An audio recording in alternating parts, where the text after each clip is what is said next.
it's me again. Today's date is December 6th, 2022. It's a Tuesday.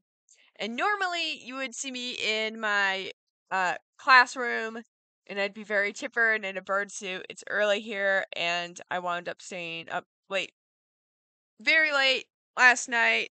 And as a result, I'm very, very tired. And I'm just now starting to get coffee in me. And I'm working hard to get this video out to you. It's not quite as polished as I would like it to be, as I'm not in the studio, but I am getting it out to you. So bear with me. These are my phone calls from FINRA and what I took away from that. I still have some additional calls to make. But these are my calls from FINRA, and the way that it was explained to me, I feel confident. In this video, I'm going to play with you excerpts from those phone calls. I cut out a lot of the small talk. And I'm going to explain to you what we are referring to specifically, because out of context, this can be very confusing. Context is king. So, in hopes to try to explain what we're talking about, I will pause throughout this conversations and further explain and go into detail what we are referring to. You have reached FINRA's Market Operations Department. For calls regarding corporate actions, dividends, or symbol setup, please press 1. It's a pleasure to meet you. So I have a question. This is in regards to the ticker symbol MMTLP. Like, the spinout is supposed to happen on the 12th, pending, of course, FINRA review. I guess we've been waiting quite some time for the FINRA review, and it's not on the daily list yet. I'm not sure if you have any insight to, where it might be. If it's not on the daily list, I don't know. Can't say. You don't, sure. When we do finalize our review and make an announcement, it will be on the daily list, but unfortunately, give an insight as to when. Okay, that's understandable. How long do these things normally take? Yeah, generally speaking, it's kind of broad, right? We review all of these submissions on a case by case basis. I've seen some cases announced within 3 weeks, and then some announced within 6 months. It really just depends on the Wow. company itself. Okay. What additional information we need from the company and how responsive they are to our them. But we don't generally give definitive timelines because it's kind of all over the place. It really just depends on the company and their response to us. What we find is, it's an expensive review. Sure, I can imagine. Yeah, I can imagine it's expensive review process taking time. These things usually are.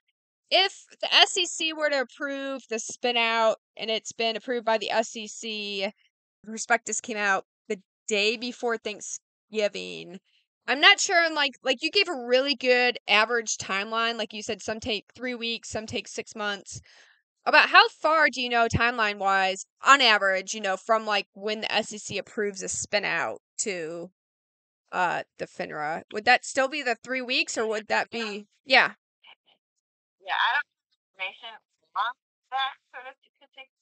Okay. Just because there's a filing out there with the SEC doesn't necessarily mean that, FINRA's review is based on that filing itself. We still have, our guidelines and procedures to follow when we're doing this review. Okay. So what are FINRA's guidelines? I will post them here. Their guidelines are 6490, processing of company-related actions.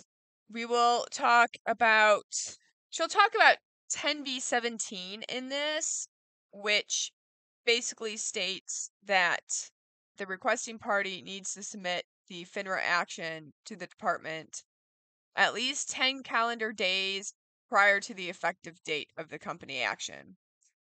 I'm pretty sure that Meta has submitted the FINRA well before these 10 days, as illustrated by John Berta's frustration the other day that the request for corporate action to FINRA was submitted, again, 10 days prior. She does talk about that.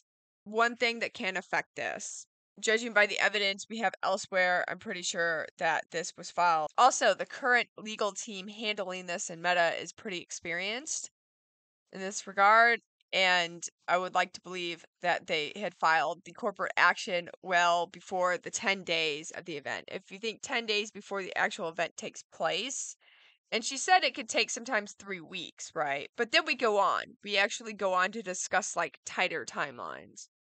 Also, it doesn't have to have SEC approval to do the FINRA corporate action yet, but that does help. Again, as my representative stated that I talked to on the phone, they look at a lot of things and each one is different. And there's no really definitive timeline for each one. If we do get a submission and it's like, let's say, for example, a merger, right? Right. And the company's telling us that the merger is going to take place 5 days from now. Well, first, we obviously reference Rule 6490. I'm not sure if you're familiar with it, but there is, there's a timely submission and reporting to FINRA, and then, our guidelines for which we, actually review these cases. But if someone were to submit a merger to us and they're saying, oh, it's going to close, 5 days from now, we do our best to meet that 5-day deadline. Okay. Oh, you will do your best to meet the Right. 5-day deadline. Okay, that's assuring. Thank you. We'll Okay. Yeah, right. But we can't say definitively that that's gonna. Sure. So in this instance with MMTLP, it's still considered non-public information at this point too. Mhm. So there's very little that we can actually do. Okay, sure. I definitely appreciate, you'll do your best. So you cited what was it, 6490 for the review guidelines. Are there any place else I Yeah. can find review guidelines for this process? Out of curiosity? No, as it relates to corporate actions, it's going to be FCA Rule 2017 Okay. 490. So you should be able to Google it. Okay, gotcha. Yeah. Okay, well, thank you. You've been very helpful. My last question. I'm sorry about this. Like I said, everybody's confused. This is, I'm sure, a unique situation. Maybe not. You've probably seen a lot of stuff at FINRA. What happens if the deadline passes? So let's say, we're going to spin out by the 14th. What happens if it's now the 16th and nothing's been updated on the daily list? What would be like the next step? So FINRA doesn't. So our announcements aren't based on record dates. Right. Set effective dates for all of the over-the-counter securities for corporate actions that we announce. Sure. So I can't speak to that, unfortunately. I'm not sure if it takes us until the 16th. Well, we'll exit. Like we'll give it an effective date of the 16th. As it relates to the record date, Right. the company will handle that. Okay. This question I ask if the record date is the 12th and FINRA doesn't get to posting MMTLP on their daily list until the 16th, what would be the next steps? And she says, well, we'll give it an effective date on the record date. It negates having to go back and make amendments to the prospectus because the effective date would. As far as how the company handles it, this is now up to the company's decision. And I had to kind of cut it short because it can very easily be taken out of context. It's up to the company after that point how they want to handle it. If how many days they want to give it. If this goes past the 14th, the 12th or the 14th, and say it doesn't get approved till the 16th.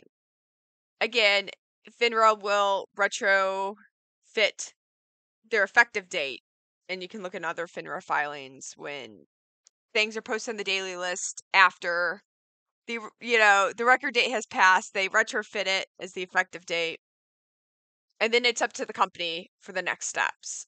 And in this case, it'd be up to Meta what they want to do next, how long they want to give the spin out, how many days. That's totally up to them. Again, these things, they're not all the same. Right. Not all consistent.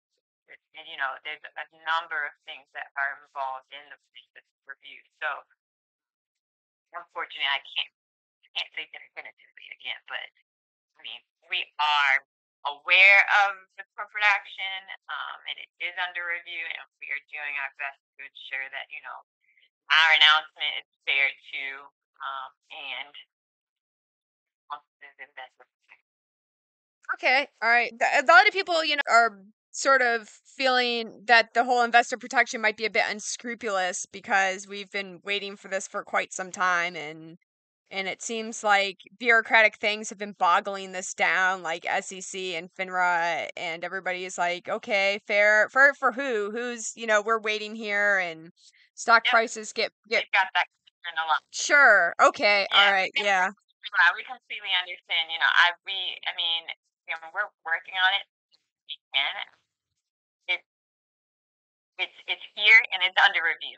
That's basically all I can say. Okay, more than helpful. I sincerely appreciate this. You're amazing. Yeah. You rock. Keep it up. Would I be able to have that number, please?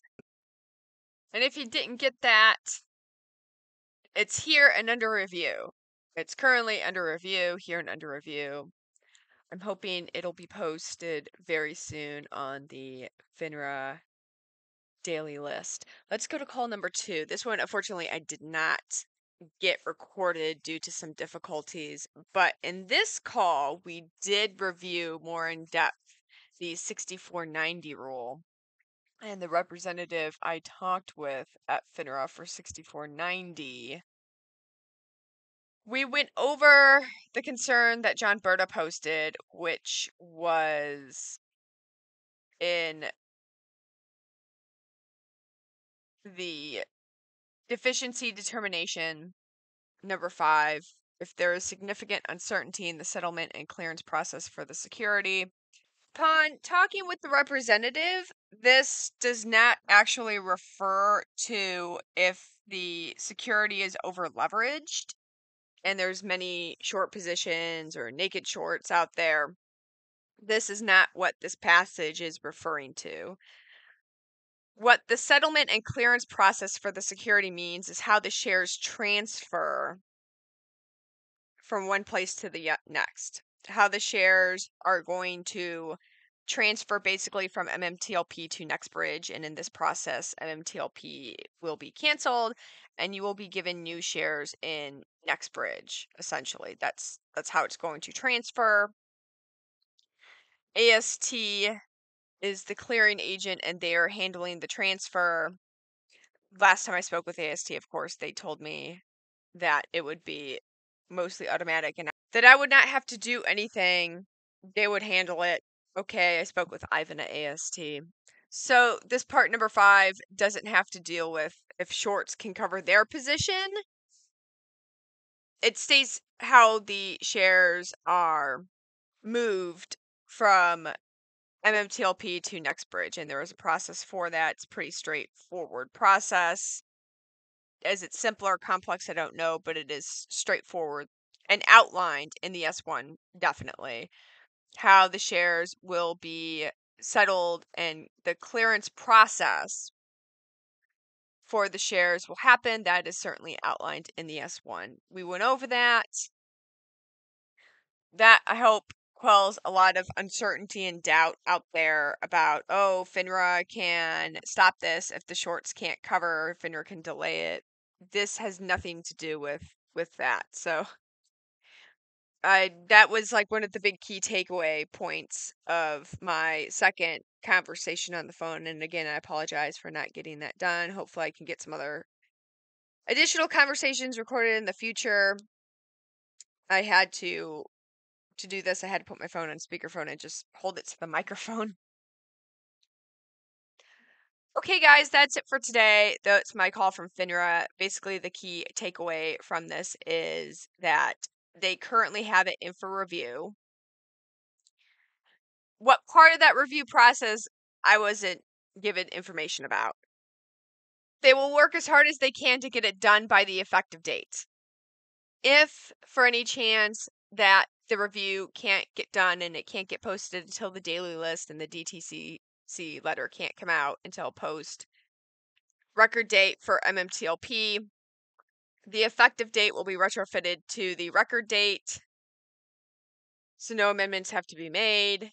And then it's up to the company how they want to proceed with these filings. So you don't have to worry about amendments and starting the process over again.